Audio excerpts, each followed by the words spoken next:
Salut YouTube, on se retrouve après pas si longtemps que ça de pause. Je suis trop contente de vous retrouver aujourd'hui. Je suis toujours contente de filmer, mais là particulièrement parce que les beaux jours reviennent. Et qui dit beaux jours pour les dessineux et dessineuses dit dessin dehors. En tout cas pour certaines d'entre nous, pour moi.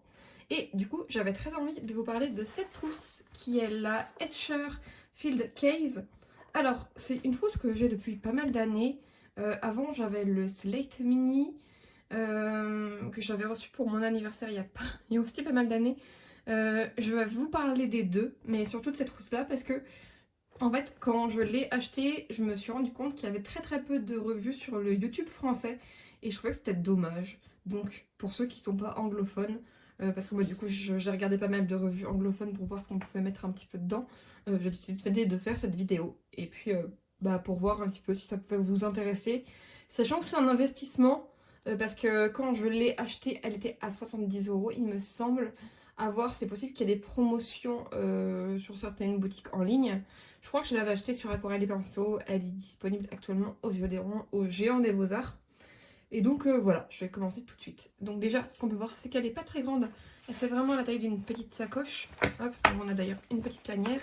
Donc c'est pas la trousse qui permet de... Je sais pas si vous connaissez déjà les produits Etcher, mais en gros, c'est des sacs qui permettent, avec la bandoulière, de pouvoir dessiner et s'en servir comme support.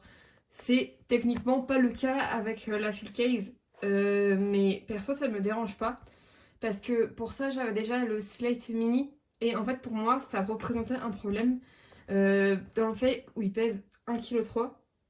Mais 1,3 kg qui appuie sur les cervicales avec vos bras, votre carnet, vos palettes, ça commence à peser lourd en fait. Donc finalement, mon Slate Mini, il a vite regagné le placard. Et j'ai vraiment plus sorti cette petite chose-là, qui est toute petite, très légère pour le coup. Dehors, en tout cas pour certaines d'entre nous, pour moi. Et du coup, j'avais très envie de vous parler de cette trousse qui est la Etcher Field Case. Alors, c'est une trousse que j'ai depuis pas mal d'années. Avant, j'avais le Slate Mini que j'avais reçu pour mon anniversaire il y a aussi pas mal d'années. Je vais vous parler des deux, mais surtout de cette trousse-là, parce que, en fait, quand je l'ai acheté, je me suis rendu compte qu'il y avait très peu de revues sur le YouTube français, et je trouvais que c'était dommage. Donc, pour ceux qui sont pas anglophones, parce que moi, du coup, j'ai regardé pas mal de revues anglophones pour voir ce qu'on pouvait mettre un petit peu dedans, j'ai décidé de faire cette vidéo. Et puis, pour voir un petit peu si ça pouvait vous intéresser. Sachant que c'est un investissement, parce que quand je l'ai achetée, elle était à 70 €, il me semble. À voir, c'est possible qu'il y ait des promotions sur certaines boutiques en ligne.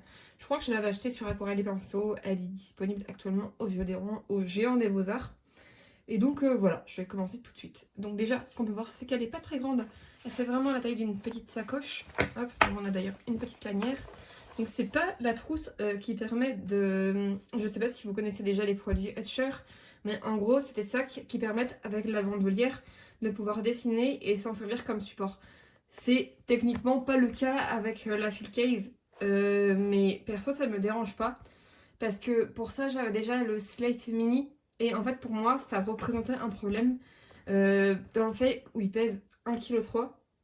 Mais 1,3 kg qui appuie sur les cervicales avec vos bras, votre carnet, vos palettes, ça commence à peser lourd en fait. Donc finalement, mon Slate Mini, il a vite regagné le placard. Et j'ai vraiment plus sorti cette petite chose-là, qui est toute petite, très légère pour le coup. Qui permet de bien stocker nos fournitures d'art sans les abîmer.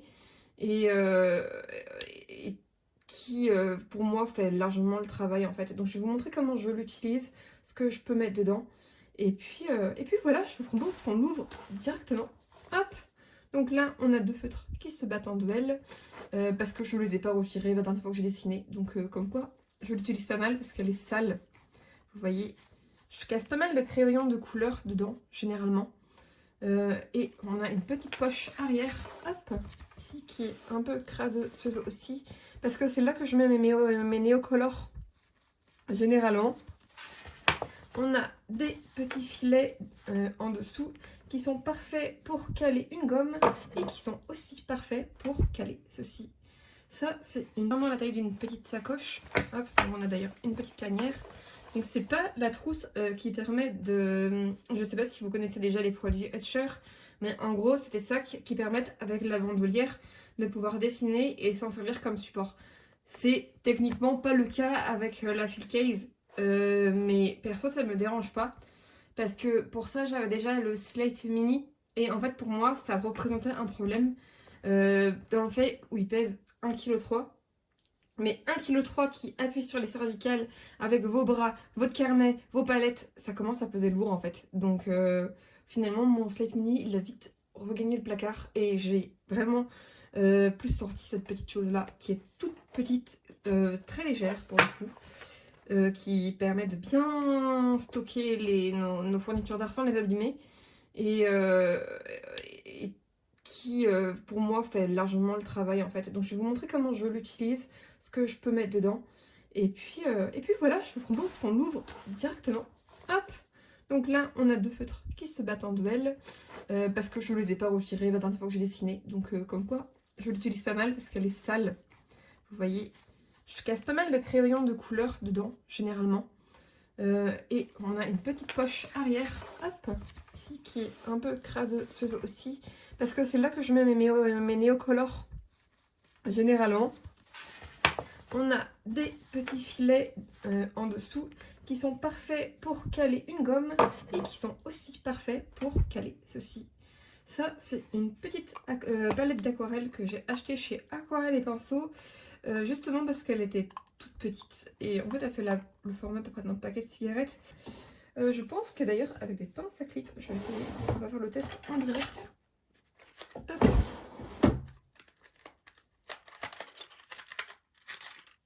Ouais, elles sont un peu petites les miennes. Les miennes sont petites, j'ai que celle-ci. J'en avais des plus grandes mais je sais pas ce que j'en ai fait pour le coup. Hop. Généralement, pour cette trousse, j'utilise mon carnet Moleskine. Donc le sticker est de chez Bloopy, il est vraiment trop mignon, je l'adore. Et donc voilà. Hop. C'est mon carnet de vie, en fait je note plein de trucs dedans, mais généralement je l'emmène aussi en balade. Donc ouais, je pense qu'on peut... par contre oui, autre problème, elle est dure à ouvrir. Je pense qu'avec une pince plus grosse, même avec celle-ci, ça passe crème. Regardez, vous pouvez mettre votre petite palette. Vous prenez votre petit pinceau, vous faites votre petite peinture, voilà. Après, moi, j'aime pas trop tout ce qui est pinceau à réservoir, donc je préfère utiliser carrément des feutres. Hop là. Donc c'est pour ça aussi que j'utilise pas trop cette palette. En plus du fait que je suis plus trop convaincue de mon choix de couleurs. Mais en même temps, bah, c'est cher l'aquarelle, donc ça m'embête de les enlever. Hop. Et je vais vous montrer pourquoi j'utilise le Moleskine. C'est qu'il passe super bien. Hop, dans cette pochette là. Donc ça me permet d'avoir mon carnet, d'avoir ma palette. Si je la mets là. Hop. Je peux caler aussi ma gomme. Et allez, admettons que je vais prendre des feutres plus gros. Admettons que je vais prendre les feutres Colorex qui sont assez gros. Enfin, en fait, ça passe. Nickel. Hop. Voilà. Et ce que j'aime bien, enfin du coup comment je l'utilise, moi cette trousse, c'est que je l'ouvre et je la laisse pendre le long de mon flanc. Comme ça j'ai vraiment accès à toutes mes fournitures. Je suis pas obligée de m'asseoir ou de poser un truc pour pouvoir être à plat. Et du coup j'attrape mes fournitures. Vu qu'elles sont toutes à plat comme ça, je trouve que c'est beaucoup plus facile de les retrouver que si j'avais une trousse comme celle-ci. Vous avez de la chance, j'ai tout à portée de main. Où là, on doit farfouiller pour trouver un petit peu le matériel. Là, c'est pas le cas. Vraiment, je veux mon verre, bah je prends mon verre. Puis je veux le ranger, je peux le re-ranger. Un autre point positif, c'est qu'elle est waterproof. Donc ça, c'est pratique. C'est-à-dire une pochette ici. Ça peut être pratique pour ranger tout ce qui est carte bancaire, carte d'identité, permis de conduire si vous comptez aller dessiner ailleurs que aux alentours de chez vous, ce qui arrive pas mal je pense, et que vous avez pas prévu de prendre de sac à main. Ah bah, les pifous, on va même caler du washi tape et vous voyez ça passe, enfin, et même si je mets des crayons dessous qui sont quand même assez gros, hop, nickel, ils sont pas assez grands.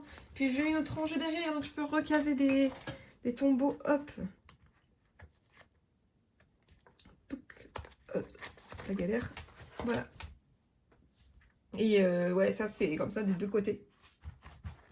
Donc là j'ai rien mis là, mais normalement oui, comme je disais, je mets des néocolores. Et je crois que c'est tout ce que j'ai à dire sur cette trousse en fait, elle est vraiment trop bien. Je la prends quand je vais sortir le chien ou que je me balade en famille ou ce genre de choses en fait. Et je sais pas si je vais la dessiner parce que je sais pas si je vais trouver des trucs intéressants. Et clairement c'est beaucoup plus pratique d'avoir cette petite trousse qui fait quasiment la taille d'une grosse trousse normale en bandoulière que d'avoir un gros sac en fait qui va me faire mal à l'épaule. Enfin, sachant que moi je suis assez sensible du coup au niveau des épaules et du dos. Et celle-là, ben, je la sens à peine en fait. Le seul truc que je pourrais lui reprocher, je vais pas réussir à parler, lui reprocher, c'est la matière de la bandoulière. Elle est un peu cheapos pour le prix de la trousse.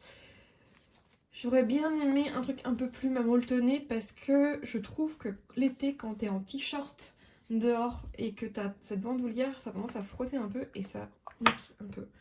Pourvu que tu sois un petit peu sensible au niveau de la peau. Mais sinon, bah, j'ai rien à dire. Enfin, voilà, tout est dit. J'espère que cette vidéo a pas été trop fouillie. Et que ben, ça vous aura aidé à savoir si ça vaut le coup de dépenser 70 € dans cette trousse. Pour moi, ça a été l'un de mes meilleurs investissements, je ne vais pas vous le cacher. Donc voilà, et je vous fais de gros bisous et à bientôt pour une autre vidéo. Bye!